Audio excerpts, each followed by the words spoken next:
దేవునికి స్తోత్రం. ప్రియమైన దేవుని పిల్లలారా, ఈ దినము దేవుడు మన కొరకు సిద్ధపరిచిన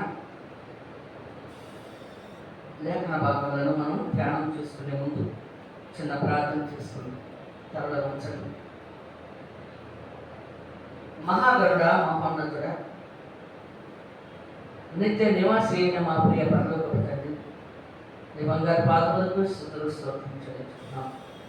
ఇంతవరకు మీ దయారకం కింద మమ్మల్ని కాచి కాపాడి భద్రపరిచి ఈ దినము అల్లాడించే దినముగా, పరిశుద్ధ సంఘముగా కూడుకునే దినముగా నీ కుమారుడైన క్రీస్తును మీరు తిరిగి క్రీస్తును లేపిన క్రీస్తును లేపిన మరి ఈ దినాన్ని పునరుద్ధాన దినమును మేము నా తండ్రి నిన్ను ఆత్మతో సత్యంతో ఆరాధించి నా తండ్రి జీవాహారమును మా కొరకు మీరు సిద్ధపరిచిన విధానం బట్టి స్తోత్రం. నా తండ్రి, ఈ భూమి మీద ఉన్న మానవులందరిలో గడసర్పం ఏ విధంగా పనిచేసిందో, అది ఏ రూపంలో వచ్చి నీ పిల్లలను పాడు చేసిందో ఇప్పుడు మేము ధ్యానం చేసుకుంటున్నాము. జరుగుతున్న సన్నిధికి మీరే తోడుగా ఉంది.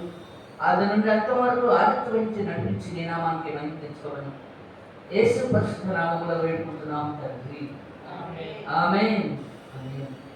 ప్రియమైన దేవుని పిల్లలారా, అపవాదనియు, సాతాననియు, లూసిఫర్, గడసర్పము ఈ భూమి మీద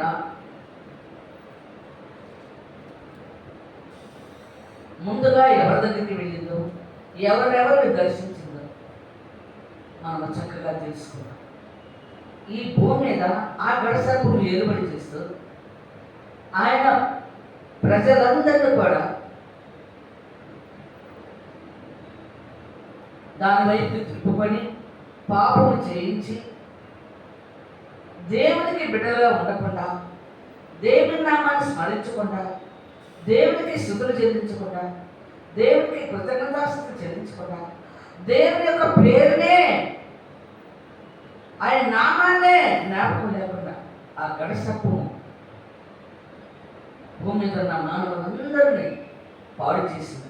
మొట్టమొదటిగా మనం చూసినట్లయితే ఆది కాలము మొట్టమొదటిగా ఆది తల్లిదండ్రులు ఉండరు, ఆదాము అవ్వలు. 3వ అధ్యాయంలో మనము ఈ గడసర్పం ఏ విధంగా మోసం చేయడానికి ఈ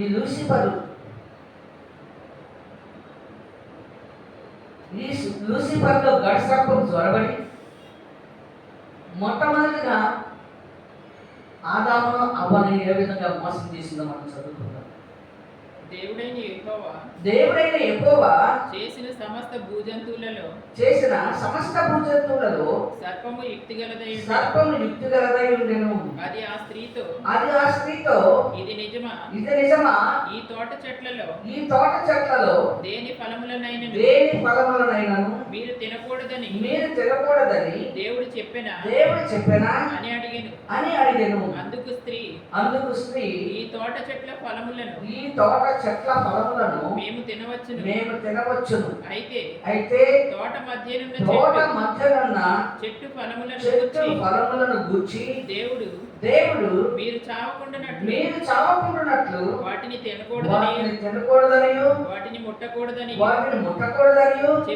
చెప్పెనని సర్పముతో అనెను. అందుకు సర్పము మీరు చావనే చావరు, ఎలయనగా మీరు వాటిని తినదినమున మీ కన్నులు తెరవబడుననియు మీరు మంచి చెడ్డలను ఎరిగిన వారై దేవతల వలె ఉందురనియు దేవునికి తెలియనని స్త్రీతో చెప్పగా స్త్రీ ఆ వృక్షము ఆహారమునకు మంచిది, కన్నులకు అందమైనది, వివేకమిచ్చు రమ్యమైనది ఉండుట చూచినప్పుడు ఆమె దాని ఫలములలో కొన్ని తీసుకొని తిని తనతో పాటు తన భర్తకు భర్తకును ఇచ్చెను. అతడు కూడా తినెను. అప్పుడు వారిద్దరి కన్నులు తెరవబడెను. వారు తాము దిగంబరులమని తెలుసుకొని అంజూరపు ఆకులు పుట్టి తమకు కచ్చడములను చేసుకుని కనుక పిల్లారా, దేవుడు ఆదామును ముందు సృష్టించాడు. మట్టితో బొమ్మను చేసి నాసికారంలో జీవాయువును ఊదినప్పుడు నరుడు జీవాత్మయ్యాడు. ఆయనకి ఆదాముని పేరు పెట్టాడు. ఆ తర్వాత అవ్వని ఆయన పక్కనప్పుడు ఎముక తీసి మాంసం తీసి వాటి ద్వారా దేవుడు అవ్వను చేసి ఆయన జీవాయువును ఊదాడు. వీరిద్దరూ దేవుని పిల్లలు, కుమారుడు కుమార్తె. చూసారా? అయితే వీరిద్దరూ ప్రేమ దేవుడు పెట్టారా? దేవుని మాట వినాలి.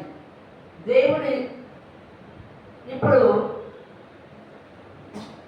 సర్పముతో చెబుతుంది స్త్రీ, ఈ చెట్ల ఫలములలో దేనినైనా తినవచ్చు, కానీ ఈ మధ్యలో ఉన్న ఈ చెట్టు ఫలము తినకూడదని మా తండ్రి చెప్పి ఉన్నారు. మీరు ఈ చెట్టు ఫలములు తినకూడదా? మీరు ఈ చెట్టు ఫలములను మీరు తినమన మీరు దేవదూతల వల్లే ఉంటారు. మీ కన్నులు తెరవబడతాయని చెబుతుంది. మోసం చేస్తుంది గడసర్పం. ప్రేమ దేవుడు బిడ్డలారా, ఈ గడసర్పము మోసం చేస్తూ అవ్వాదముల్ని మొట్టమొదట దేవుడు సిద్ధపరచుకున్న కుమారుడు కుమార్తె వారిద్దరూ ఆత్మ సంబంధులుగా వస్త్రములు లేకపోయినప్పటికీ వారు చక్కగా దేవుడిని స్తుతిస్తూ ఆరాధిస్తూ ప్రతి చల్లపూట దేవుడితో మాట్లాడుకుంటూ ఉన్నవారిని.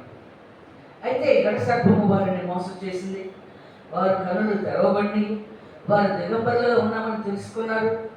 వారు అంజూరపు ఆకులతోటి కచ్చడములను కుట్టుకొని వాళ్ళు ధరించుకున్నారు. అంటే సిగ్గొచ్చేసింది. ఆ పాము, ఆ గడసర్పము ప్రేమ దేవుడు పెట్టారా, వీరి దగ్గరికే ఎందుకు రావాల్సి వచ్చింది? ఫస్ట్ వీరి దగ్గరికే వచ్చింది. అది ఎక్కడి నుండి వచ్చింది? అది ఏ రూపంలో ఉంది? ఎక్కడి నుండి వచ్చింది? మనం ప్రకటన గ్రంథంలో 12వ అధ్యాయం 7వ వచనం చదివినట్లయితే దేవుడైన యెహోవా ఆ గడసర్పమును కిందకి నెట్టివేశాడు.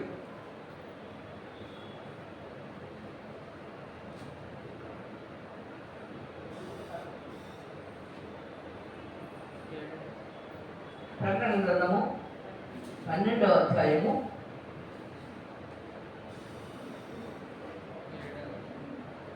7వ వచనం మనం చదువుకుందాం. అంతటా పరలోకమందు యుద్ధము జరిగెను. మిఖాయేలును అతని దూతలను ఆ ఘటసర్పముతో యుద్ధము చేయవలెనని ఉండగా ఆ ఘటసర్పమును దాని దూతలను యుద్ధము చేసిరి గాని గెలవలేకపోయిరి. గనుక పరలోకమందు వారికి ఇక స్థలము లేకపోయెను. కాగా సర్వలోకమును మోసపుచ్చుచు అపవాదనియు సాతాననియు పేరుగల ఆది సర్పమైన ఆ మహాఘటసర్పము పడద్రోయబడెను. అది భూమి మీద పడద్రోయబడెను. దాని దూతలు దానితో కూడా పడద్రోయబడింది. కనుక ప్రేమ దేవుడు పెట్టారా, పరలోకములో దేవుడు తన దూతలను ఏర్పాటు చేసుకుని అక్కడ లూసిఫర్ అనే పేరు కలిగిన దేవదూతని ప్రధానత్వం ఇచ్చి అందరితో ఆమె పాటలు పాడుతూ ఆమె వాయిద్యాలు వాయించుచు, ఆమె రెక్కలు ఆడిస్తే వాయిద్యాలన్నీ వస్తాయంట. ఆమె పాటలు పాడుచు వాయిద్యాలు వాయించుచు అందరిని మైమర్పిస్తున్న ఆ లూసిఫరులో ప్రేమంతం పెట్టారా గడసర్పం అనే సాతాను అనియు అపవాదనియు సాతాను పేరు కదా ఆది సర్పమైన ఆ మహాగడ సర్పము పడద్రోయబడిన ఈ మహాగడ సర్పము లూసిఫర్లో వెళ్ళిపోయింది. చూసారా, వెలుగు ఉంది, చీకటి ఉంది భూమి మీద. వెలుగు దేవుడై ఉన్నాడు, చీకటి దురాత్మ అయి ఉన్నాడు. దురాత్మ చీకటి ఈ భూమి మీద ఎవరికైనా దురాత్మ పడితే చీకటి పట్టింది అంటారు. ఈ చీకటి ఆ లూసిఫర్లో దొరబడి దేవుడితోటి ప్రేమ దేవుడు పెట్టారా, అక్కడ పోరాటానికి మొదలైంది. దేవుడితో మాట్లాడుతుంది లూసిఫర్. ఈ అపవాదాన్ని ఈ గడసర్పము పెట్టిన ఈ లూసిఫర్ పరలోకము నాది, పరలోకము నీది నువ్వు అనుకుంటున్నావు, నాది అనుకుంటున్నావు. అయితే పరలోకమును నీదని నువ్వు ఆలోచించుకుంటే కాదు, మన ఇద్దరము యుద్ధము చేసుకుందాం, యుద్ధంలో ఎవరు గెలిస్తే వారిదే పరలోకం అని ఆ లూసిఫర్, ఆ గడసర్పం పట్టిన లూసిఫర్ దేవునితో పోరాడింది. పోరాడి దేవునికి తిరుగుబాటు చేసి యుద్ధము ప్రకటించింది. యుద్ధంలో మిఖాయిలను దేవుడు దూతల నుంచి మిఖాయిల నుంచి పంపించాడు. ఆ లూసిఫర్తో, ఆ గడసర్పము పట్టిన లూసిఫర్తో యుద్ధం చేయను. ఇప్పుడు మిఖాయిలు దూతల నుంచి దాని మీద యుద్ధం చేశారు. అది ఓడిపోయింది. అది తల తెచ్చుకొని కూర్చొని ఉన్నది. దానిని దేవుడు అంటున్నాడు, ఇక్కడ సర్వలోకమును నాశనం చేయటానికి, సర్వలోకమును నీ ద్వారా నాశనం అయిపోతుంది కనుక ఇక్కడ పరలోక రాజ్యంలో ఉన్న ఈ దేవదూతలందరూ కూడా పాడైపోతారు. వీళ్ళందరినీ నువ్వు పాడు చేస్తావు కనుక ఇక్కడ ఉండటానికి నీకు అధికారం లేదు. నేను కిందకి పడదోస్తున్నానని చెప్పి కిందకి నెట్టి వేశాడు. పరలోకములో దేవుడు ఆ యొక్క లూసిఫర్ని, ఆ గడసర్పాన్ని కిందకి నెట్టేశాడు. ఎప్పుడైతే కిందకి నెట్టేశాడో భూమి మీద ప్రేమ దేవుడు శూన్యంలో తిరుగుతూ ఉంది. దేవుడు భూమి, ఆకాశం, సముద్రము దాన్ని సమస్తము కలిగి చేసి మొట్టమొదటిగా ఏదోను వనము ఒకటి వేసి, ఆ ఏదోను వనములో ఆదాము చేసుకున్నాడు, తర్వాత అప్పుడు చేసుకున్నాడు.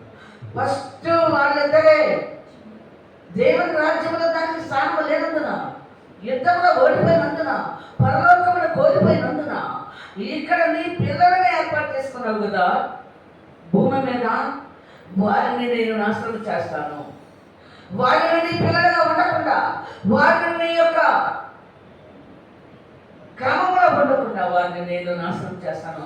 మొట్టమొదట ఆదాములు మొట్టమొదటిగా దేవుడు తన పోలిక చొప్పున, తన రూపములో యేసు ప్రభుతో మాట్లాడుతున్నాడు. దేవుడు మన పోలిక చొప్పున, మన రూపంలో నరులను చేయుదుము అని భూమి మీదకి వచ్చి ఆదామును అవ్వను చేశాడు. ఈ ఆదాము అవ్వ ఆదిలో దేవుడు ఆదాము చేస్తే ఈ లూసిఫర్ అనే ఈ గడసర్పము ఆదాము దగ్గరికి వచ్చి మోసగించి వారిని పాపములోకి దించేసింది. వారి వస్త్రాలు లేవనుకుంటున్నారు, అంగమంగళం అనుకుంటున్నారు.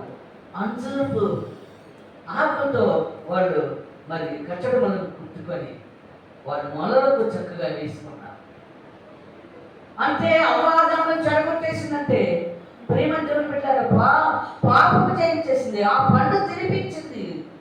ఆ పండు కంటికి రమ్యంగా ఉంటుందంట, అందంగా కనపడుతుందంట. ఆ పండు అది దానికి మంచి చెడుల నుంచి ఆ పండుని తినిపించింది ఈ దురాత్మ, ఈ అపవాది, ఈ సాతాను, ఈ లూసిఫర్ అనే గడసర్పం. ఎప్పుడైతే వారు తిన్నారో వారు పాపంలో పడిపోయారు. అందుకని దేవుడైన యెహోవా ఏదో వనములో ఉండి మీరు పాపముతో ఈ జీవవృక్ష ఫలములను తిని మీరు సంవత్సరాలు జీవించి ఆ పాపమును మీ యొక్క జీవితంలో ఆ పాపముతో మీరు ఈ లోకంలో జీవిస్తున్నారు. మీరు వద్దన్న పని చేశారు, తినద్దన్న పండుగ తిన్నారు కనుక ఆ గడసర్పం యొక్క ఆ లూసిఫర్ అనే గడసర్పం యొక్క మాట మీరు విన్నారు కనుక ఈ తోటలో మీరు ఉండటానికి వీల్లేదని వారిని బయటికి పంపివేసి ఖడ్గజ్వాలను పెంచాడు. ప్రేమను దేవుని పెట్టారా, లోనక రాకుండా జీవవృక్ష ఫలాలను మళ్ళీ తినకుండా చేశారు. ఇదిగో చూడండి, ప్రేమను దేవుని పెట్టారా, యెషయా గ్రంథంలో మనం ఒక మాట చదువుకుందాము. ఇది ఏమనుకుందో చూద్దాం. పరలోకంలో ఏ విధంగా ఆలోచించిందో ఒకసారి మనం జ్ఞాపకం చేసుకుందాం. యెషయా గ్రంథము 14వ అధ్యాయము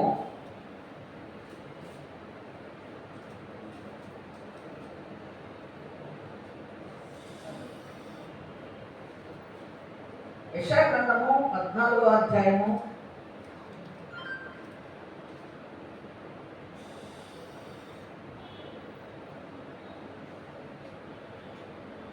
9వ వచనం నుండి మనం చదువుకుందాం.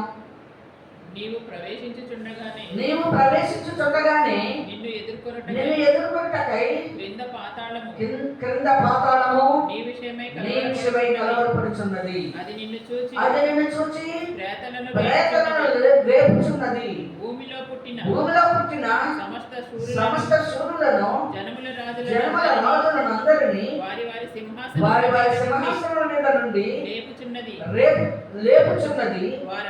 వారందరూ నిన్ను చూచి నీవును మావలే బలహీనుడు వైతివా, నీవును మా బోటి వాడు వైతివా అందురు. నీ మహాత్యమును నీ స్వరమును పాతాళమున పడవేయబడెను. నీ క్రింద పురుగులు వ్యాపించును. కీటకములు నిన్ను కప్పును. తేజో నక్షత్రమా వేకువ చుక్క నీవెట్లు ఆకాశం నుండి పడితివి. జనములను పడగొట్టిన నీవు నేలమట్టు వరకు ఎట్లు నరకబడితివి. నేను ఆకాశములకు ఎక్కిపోయేదను. దేవుని నక్షత్రములకు పైగా నా సింహాసనమును హెచ్చింతును. ఉత్తర దిక్కున సభాపర్వతం మీద కూర్చుందును. మేఘమండలం మీద ఎక్కుదును. మహోన్నతునితో నన్ను సమానంగా చేసుకుందును అని నీవు మనసులో అనుకుంటివి కదా. నీవు పాతాళమునకు నరకములో ఒక మూలకు త్రోయబడితివే. నిన్ను చూచువారు నిన్ను నిదానించి చూచుచు ఇట్లు తలపోయిదురు. భూమిని కంపింపజేసి రాజ్యములను వణికించిన వాడు ఇతడేనా? లోకమును అడవిగా చేసి దాని పట్టణములను పాడు చేసిన వాడు ఇతడేనా? తాను చెరపట్టిన వారిని తమ నివాస స్థలములకు పోనీయని వాడు ఇతడేనా అని ప్రేమ దేవుడు పెట్టారా. తేజో నక్షత్రమా వేకువ చుక్క నువ్వు ఎట్లా ఆకాశం నుండి పడుతుంది. ఇక్కడ భూమి మీద భూరాజులందరినీ కూడా నాశనం చేస్తావు. దాని మధ్యలో నింపేస్తా ఉంది. చూసారా, అది ఆ పరలోకంలో ఉన్నప్పుడు ఆ లూసిఫర్లో ఈ గడసర్పము ఈ అపవాది సాధారణ దొరకడి అక్కడ యుద్ధము చేసింది. అయితే అక్కడ అనుకుందంట ఈ ఆలోచన ఏమనుకుంది? తేజో నక్షత్రమా వేకువ చుక్క నీవెట్లు ఆకాశం నుండి పడితివి. జనములను పడగొట్టిన నీవు నేలమట్టు వరకు ఎట్లు నరకబడితివి. నేను ఆకాశంలోకి ఎక్కిపోయేదను. దేవుని నక్షత్రములకు పైగా నా సింహాసనము హెచ్చింతును. ఉత్తర దిక్కున సభాపర్వతము మీద కూర్చుందును. మేఘమండలం మీదకి ఎక్కుదును. మహోన్నతునితో నన్ను సమానంగా చేసుకుంటున్నని నీవు మనసులో అనుకుంటివి కదా. చూసారా, మనసులో అనుకుందంట పరలోకంలో. ఈ లూసిఫర్ గడసర్పము బట్టి ఈ చీకటి ఈ దురాత్మ అపవాది సాతాను లూసిఫర్లో ఆ ప్రధానమైన దేవదూతలోకి చొరబడి దేవుని మీద యుద్ధం రేపి తిరుగుబాటు చేసి ఓడిపోయి కిందకి నెట్టివేయబడింది. అది ఇప్పుడు అవ్వాదామును పాడు చేసేసింది. కనుక ప్రేమ పెట్టారా, ఈ యొక్క లూసిఫర్ యొక్క లక్షణాన్ని ఈ దేవదూత ఈ లూసిఫర్కి ఆ యొక్క దాని పోలిక మనం చూడండి. యెషయా గ్రంథము 6వ అధ్యాయంలో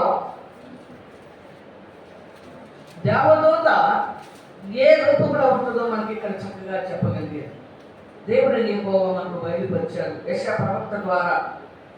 దేవదూతకి ఎన్ని రెక్కలు ఉంటాయో, దేవదూతలు పరలోకములో ఎవరిని ఆరాధించారో, ఎవరిని స్తుతించారో, ఎవరిని కనపరిచారో, మెయిన్ యాక్టర్ ఇక్కడ అక్కడ పరలోకంలో లూసిఫరు ఆ దేవదూతలందరితో అందరినీ చక్కగా పాటలతో వాద్యాలతో వారిని మహిమర్పించి దేవుడినే మహిమర్పించింది ఈ దురాత్మ, ఈ లూసిఫర్. దీని యొక్క రూపాన్ని మనం చూడండి. రాజైన ఉజ్జియా మృతి పొందిన సంవత్సరమున అత్యున్నతమైన సింహాసనమందు ప్రభు ఆసీనుడై ఉండగా నేను చూచితిని. ప్రభు అంటే యెహోవా. ఆయన చొక్కాయి అంచులు దేవాలయమును నిండుకొనెను. ఆయనకు పైగా శరాపులు నిలిచి ఉండిరి. ఒక్కొక్కరికి 6 రెక్కలు ఉండెను. ప్రతివాడు 2 రెక్కలతో తన ముఖమును రెంటితో తన కాళ్ళను కప్పుకొనుచు రెంటితో ఎగురుచుండెను. వారు సైన్యములకు అధిపతియగు యెహోవా పరిశుద్ధుడు పరిశుద్ధుడు పరిశుద్ధుడు సర్వలోకము ఆయన మహిమతో నిండి ఉన్నది అని గొప్ప స్వరముతో గాన ప్రతిగానములు చేయుచుండిరి. వారి కంఠ స్వరము వలన గడప కమ్ముల పునాదులు కదులుచు మందిరము ధూమము చేత నిండగా నేను అయ్యో నేను అపవిత్రమైన పెదవులు కావాలను. అపవిత్రమైన పెదవులు గల జనుల మధ్యను నివసించువాడును. నేను నశించితిని. రాజును సైన్యములకు అధిపతి యెహోవాను నేను కన్నులారా చూచుకొంటిని. చాలు ప్రియమైన దేవుని బిడ్డలారా, దేవదూతలు ఏది రెక్కలు కలిగి ఉన్నారు చూసారా? అక్కడ దేవుని ఏ విధంగా స్తుతించి ఆరాధించారు చూసారా? పరిశుద్ధుడు పరిశుద్ధుడు పరిశుద్ధుడు పరిశుద్ధుడు గాన ప్రతిగానములు చేయొచ్చు. ఈ లూసిఫర్ కాశిస్తుంటే దేవదూతలందరూ కూడా అక్కడ పరలోకంలో దేవదూతలందరూ కూడా పరిశుద్ధుడు పరిశుద్ధుడు అనే దేవునిని గాన ప్రతిగానములతో దేవునిని ఆరాధించిన వారు. ఎన్ని రెక్కలు ఉన్నాయి ఈ దేవదూతకి? ఇప్పుడు లూసిఫర్కి ఎన్ని రెక్కలు ఉన్నాయి? లూసిఫరు పరలోకముల నుండి ప్రేమ దేవుడు బిడ్డ కిందకు నెట్టివేయబడింది దురాత్మ. ఈ గడసర్పము అపవాదనీయు సాతానీయు పేరు కలిగిన ఈ గడసర్పము ఆ లూసిఫర్లో జ్వరబడి తిరుగుబాటు చేసి దేవునికి క్రిందకి నెట్టివేయబడింది. అందుకే ప్రేమ దేవుడు పెట్టారా, ఈ గడసర్పము ఒకప్పుడు దేవదూత, ఈ లూసిఫర్ ఒకప్పుడు దేవదూత. ఈ దేవదూత పరిశుద్ధుడు పరిశుద్ధుడు పరిశుద్ధుడు అని గాన ప్రతిగానములతో అక్కడ దేవదూతలను దేవుని మైమర్పించిన ఈ లూసిఫర్ భూమి మీదకి నెట్టివేయబడింది. అందుకే 6 రెక్కలు ఎవరికి ఉన్నాయో చెప్పండి? ఈ భూమి మీద 6 రెక్కలు ఎవరికి ఉన్నాయి? మీరు జ్ఞాపకం చేసుకోండి. ఎవరికి ఉన్నాయి? మనుషులకు ఉన్నాయా 6 రెక్కలు? పశువులకు ఉన్నాయా 6 రెక్కలు? ఎవరికి ఉన్నాయి? ఒకసారి జ్ఞాపకం చేసుకోండి. దేవదూతలు 6 రెక్కలు కలిగి ఉంటారు పరలోకంలో. 2 రెక్కలేమో కళ్ళు మూసుకుంటున్నాయి, 2 రెక్కలేమో కాళ్ళు కప్పుకున్నాయి. 2 రెక్కలతో పరిశుద్ధుడు పరిశుద్ధుడు దేవుడినంట పరిశుద్ధుడు పరిశుద్ధుడు గాన ప్రతిగానములతో అక్కడ స్తుతించి ఆరాధించేవాడంట. కనుక ప్రేమ దేవుని బిడ్డలారా, లూసిఫర్కి ఎన్ని రెక్కలు ఉన్నాయో ఆ రెక్కలతోనే ఆ లూసిఫరు దాని సైన్యము కిందకి నెట్టివేయబడింది. కిందకి నెట్టివేయబడిన తర్వాత ఈ లూసిఫరు ఈ గడసర్పాన్ని మరి ఈ గడసర్పం పట్టిన ఈ లూసిఫరు ఈ గడసర్పము అవ్వాదములను మోసగించింది. కనుక ప్రేమ దేవుని బిడ్డ, మనం లేఖనాల్లో మనం చూసినట్లయితే ఈ గడసర్పము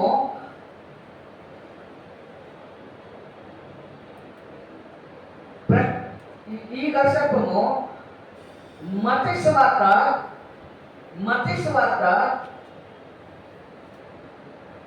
4వ అధ్యాయం మనం చదువుకుందాం. ఈ గడసర్పము, ఈ సాతాను, ఈ లూసిఫరు యేసు ప్రభు దగ్గరికి కూడా వచ్చింది. అప్పుడు యేసు అపవాది చేత శోధింపబడుటకు ఆత్మ వలన అరణ్యమునకు కొనిపోబడెను. 40 దినములు 40 దినములు 40 రాత్రులు ఉపవాసం ఉండిన పిమ్మట ఆయన ఆకలి కొనగా ఆ శోధకుడు ఆయన యొద్దకు వచ్చి నీవు దేవుని కుమారుడు అయితే ఈ రాళ్ళు రొట్టెలన్నట్లు ఆజ్ఞాపించమనెను. అందుకు ఆయన మనుషుడు రొట్టె వల్ల మాత్రమే కాదు గాని దేవుని నోట నుండి వచ్చు ప్రతి మాట వలనను జీవించునని వ్రాయబడి ఉన్నదనెను. అంతటా అపవాది పరిశుద్ధ పట్టణమునకు ఆయనను తీసుకొని పోయి దేవాలయ శిఖరమున ఆయనను నిలువబెట్టి నీవు దేవుని కుమారుడు అయితే క్రిందికి దూకుము, ఆయన నిన్ను గూర్చి తన దూతలకు ఆజ్ఞాపించును. నీ పాదం ఎప్పుడైనాను రాతికి తగలకుండా వారు నిన్ను చేతుల్లో ఎత్తి పట్టుకుందురు అని వ్రాయబడి ఉన్నదని ఆయనతో చెప్పారు. అందుకు యేసు ప్రభు అయిన నీ దేవుణ్ణి నీవు శోధింపబడదని మరి చోట వ్రాయబడి ఉన్నదని వానితో చెప్పాను. మరలా అపవాది మిగులు ఎత్తైన ఒక కొండ మీదకి ఆయనను తోడుకొని పోయాను. ఈ లోక రాజ్యములన్నిటినీ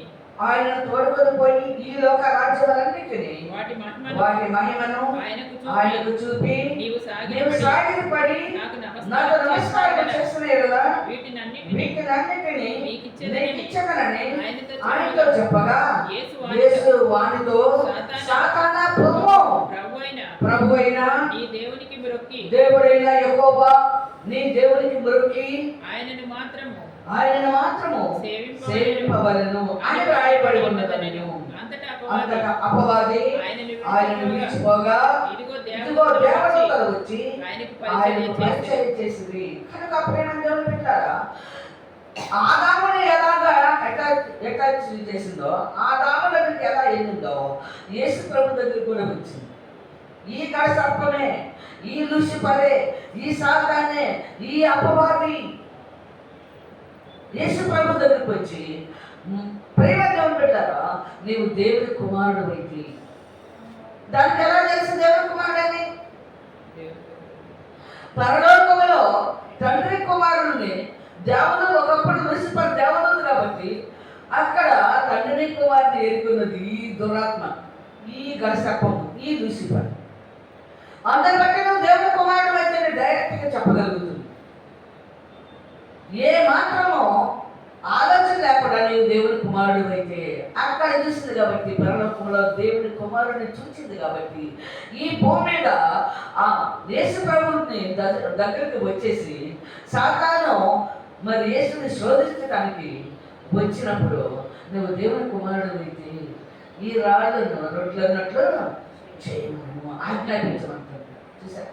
అయితే యేసు ప్రభు చెప్తున్నాడు, ప్రేమ దేవుని పెట్టారా, ద్వితీయోపదేశ కాండములో 8వ అధ్యాయంలో రాయబడి ఉంటుంది, దేవుని నోట నుండి వచ్చి ప్రతి మాట ద్వారా మనుషుడు జీవించను. దానికి సమాధానం కరెక్ట్గా చెప్పారు యేసు ప్రభు. మరి కాండాల్లో ద్వితీయోపదేశ కాండంలో మోషే ద్వారా దేవుడు బయలుపరిచిన ఆ మాట తీసుకొచ్చి అపవాదితో చెప్పాడు, రాయబడి ఉన్నది అన్నాడు. కనుక ప్రేమ దేవుని పెట్టారా, మళ్ళా శోధిస్తూ ఆయనను ఎత్తైన మరి దేవుని మరి దేవాలయ శిఖరములకు తీసుకొని వెళ్ళి అక్కడ నిలబెట్టి, ఇక్కడి నుంచి నువ్వు దూకు, నీ తండ్రి నీ పాదములతో రాయి తగలకుండా దేవదూతల్ని నీ కొరకు పంపిస్తాను, నీ పాదములకు రాయి తగలకుండా కాపాడతారు, నీ తండ్రిని దేవదూతలు పంపిస్తాడు. అయితే ప్రియమైన దేవుని బిడ్డలారా, ఈ లేఖనము 91వ కీర్తన గ్రంథము 91వ అధ్యాయంలో రాయబడి ఉన్నది. అది కూడా అబద్ధమే మాటల. ఈ భూమి మీద ఉన్న మానవులాగా అది కూడా అబద్ధం ఆడదు. దేవుని దగ్గర సామాన్యంగా ఉండదు దాన్ని ఎవరు అబద్ధం ఆడితే ఒప్పుకోడు. అది మనుషులను నాశనం చేస్తుంది కానీ దేవుని వాక్యాన్ని పాడు చేయడానికి లేదు. అందుకని వ్రాయబడి ఉన్నది అని. మళ్ళా మూడోసారి ఈ లోక రాజ్యాలన్నీ చూపించి యేసు ప్రభుకు చూపించి వీటి మహిమను చూడు ఎలా ఉన్నాయో, వీటిని నీకు నేను ఇస్తాను, ఒకసారి నాకు నమస్కారం చేయమని అడుగుతుంది. అప్పుడు నీ దేవుడైన యెహోవా, నీ దేవుడైన ప్రభు అంటే యెహోవాకు మాత్రమే, నీ దేవుడికి మొరకి ఆయనను మాత్రమే సేవింపవలను అని రాయబడి ఉన్నదని చెప్పాడు. అది కూడా లేఖనాల్లో రాయబడి ఉన్నది కనుక రాయబడి ఉన్నది. యేసు అబద్ధం మాట్లాడలేదు, సాతాను అబద్ధం మాట్లాడలేదు, ఇక్కడ రాయబడి ఉన్నది అంటున్నాడు. కనుక అపవాది ఓడిపోయింది, సాతాను ఓడిపోయింది. ఎవరు చూపించాడు ఇప్పుడు యేసు ప్రభువు? తండ్రితో సహవాసం చేశాడు, తండ్రిని గురించి చెప్పాడు. తండ్రి బయలుపరిచిన మాటలు అపవాది దగ్గర ఎప్పుడైతే చెప్పగలిగాడో అపవాది ఏమైందంటే అది పారిపోయిందే. యేసు ప్రభు దగ్గర నుండి పారిపోవటానికి మరి దేవుని యొక్క మాటల్ని అక్కడ బలహరించాడు యేసు ప్రభు. చక్కగా పలికాడు. అక్కడ ఆదాము అవ్వలను మోసం చేసి ఏదో దూరంలో నుంచి బయటికి తోడేసింది. అప్పటి నుండి ఆదాము అవ్వలు పాపంతో పిల్లలను కట్టు వచ్చారు. పాపంతోనే బిడ్డలు కట్టు జనరేషన్ పెంచుకుంటూ వచ్చారు. ప్రియమైన పిల్లగా అదే గడసర్పము యేసు ప్రభు దగ్గరికి వచ్చింది. ఈ మధ్యలో ఎంతమంది దగ్గరికి వచ్చిందో తెలుసా? ఈ మధ్యలో ప్రియమైన పిల్లగా అనేక మంది ప్రభుత్వం దగ్గరికి వచ్చింది సాతాను. కానీ దేవుడైన యెహోవా వారందరినీ జయించడానికి, ఆ లూసిఫర్ను జయించడానికి, ఆ గడసర్పను జయించడానికి దేవుడు వారికి జ్ఞానమును అనుగ్రహించాడు. యేసు ప్రభు కూడా జ్ఞానమును ఇచ్చాడు. అందుకే చూడండి, ఆ సర్పము వెళ్ళిపోయింది కదా, సాతానా పొమ్మను కానీ అంతటి అపవాది ఆయన్ని విడిచిపోగా ఇదిగో దేవదూతలు వచ్చి ఆయనకు పరిచయం చేసింది. దేవదూతలు ఏ రూపంలో ఉంటారో తెలుసా? దేవదూతలు పరలోకంలో ఉన్న దేవదూతలు ఆరేసి రెక్కలు కలిగి దేవునికి స్తుతులు చెల్లించుచు గాన ప్రతిగానాలు చేయొచ్చు ఆయనని ఆరాధిస్తూ ఉంటారు. ఆ లూసిఫర్, ఆ యొక్క దేవదూతైన ఆ లూసిఫర్లోకి ఈ చీకటనే, ఈ దురాత్మ, ఈ యొక్క సాతాననే ఈ గడసర్పం ఆమెలో ఆ పేరు కలిగిన ఆ యొక్క దురాత్మ మరి ఆ లూసిఫర్లో చనిపోయింది. ఎప్పుడైతే జ్వరపడిందో అక్కడ యుద్ధం అనేది, అక్కడ తిరుగుబాటు చేస్తుంది. చూసారా? మహోన్నతునితో సమానముగా చేసుకోవాలని, సభాపర్వతం మీద కూర్చోవాలని అది మనసులో అనుకుందంట. కనుక ప్రియమైన పెట్టారా, ఇప్పుడు కూడా లోకాన్ని పాడు చేస్తుంది గడసర్పమే. లోకమంతా ఆవరించింది గడసర్పమే. అది చాలా యుక్తి కలిగినది, అది దురాత్మ. దాన్ని ప్రేమగా పెట్టారా, సాతాను అపవాదిని పేరు కలిగిన ఆ దురాత్మ లూసిఫర్లోకి వచ్చేసి ఆ లూసిఫర్ 6 రెక్కలు కలిగిన ఆ లూసిఫర్ పరలోకంలో నుండి కిందకి నెట్టివేయబడింది. ఇప్పుడు అదే ఆరాధించబడతా ఉంది. దాని మాటలే నెగ్గుతుంది. దాని వశమైపోయారు. అది దురాత్మ దాని మధ్యలో పడిపోయారంట. భూలోకం మనుషులందరూ కూడా దాని మధ్యలో పడిపోయి దాని యొక్క భయంకరమైన ఆ పాపములో దాని మధ్యలో పడిపోయారంట. భూమి మీద ఉన్న మానవులందరూ కూడా, ఈ భూమి మీద ఉన్న మానవులందరూ కూడా ప్రేమతో బిడ్డారా ఆ యొక్క పాపం చేస్తూ గడసర్పము ఆ లూసిఫరు ఎప్పుడైతే అవ్వాలో బాగు చేసిందో అక్కడి నుండి కూడా నోవాహు దగ్గరికి వచ్చిందాక అందరూ పాపములను ఉన్నారు. అందరికీ తెలీదు. అన్న చెల్లెళ్ళు, అక్క తమ్ముళ్ళు వారు ఇష్టమైన వారిని పెళ్లి చేసుకుంటూ బిడ్డలు అన్నట్టు వచ్చారు. దేవుడు నన్ను చెడుతనము గొప్పదని ఆలోచించుకొని వీళ్ళు చెడుతనములో మరి పండిపోయారు కనుక వీటికి ఒక క్రమం, ఒక వాయవాస లేదు, ఒక క్రమం లేదు కనుక వీరిని నేను నాశనం చేయాలని దేవుడు అనుకొని ప్రేమతో పెట్టారా నీతిమంతుడైన నోవాహుని ఏర్పాటు చేసుకున్నాడు. నీతిమంతుడైన నోవాహుకి 3 ఉన్నారు, కుమారులు 3 ఉన్నారు. భూమి అంతా ఇప్పుడు వ్యాపించి భూమిని నింపారు. నోవాహు కుమారుడే 3. ఈ 3 కుమారులే ప్రేమ దేవుని పెట్టారు. ఈ కష్టం మోసం చేస్తూ దేవుడు యెహోవా అనే పేరు లేకుండా, యెహోవా నామాన్ని స్మరించకుండా, ఆయన దేవుడిని చెప్పకుండా మొత్తాన్ని ఆక్రమించేసింది. అది ఎవరు మిగలటానికి వీల్లేదు. మొత్తం దాన్ని వశపరుచుకుంది కనుక దానిని జయించాలంటే ప్రేమ దేవుని పెట్టారా.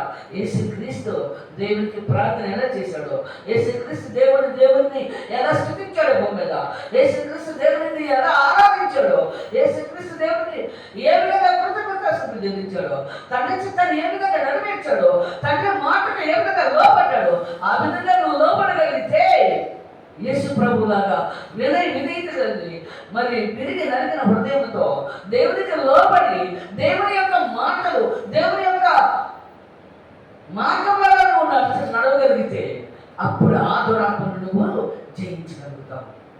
యేసు ప్రభు తండ్రి చిత్తాన్ని నెరవేర్చి తండ్రి నామములో ప్రార్థన చేసి తండ్రికి స్తుతులు చెల్లించి తండ్రిని ఆరాధించి ప్రేమ దేవుడు బిడ్డరా ప్రతి విషయంలో తండ్రికి కృతజ్ఞతాస్తుతులు చెల్లించి తండ్రి నామాన్ని ఘనపరిచి అనేక మందికి రాజ్య సువార్త తండ్రిని గురించి, తండ్రి రాజ్యాన్ని గురించి ప్రకటించాడు.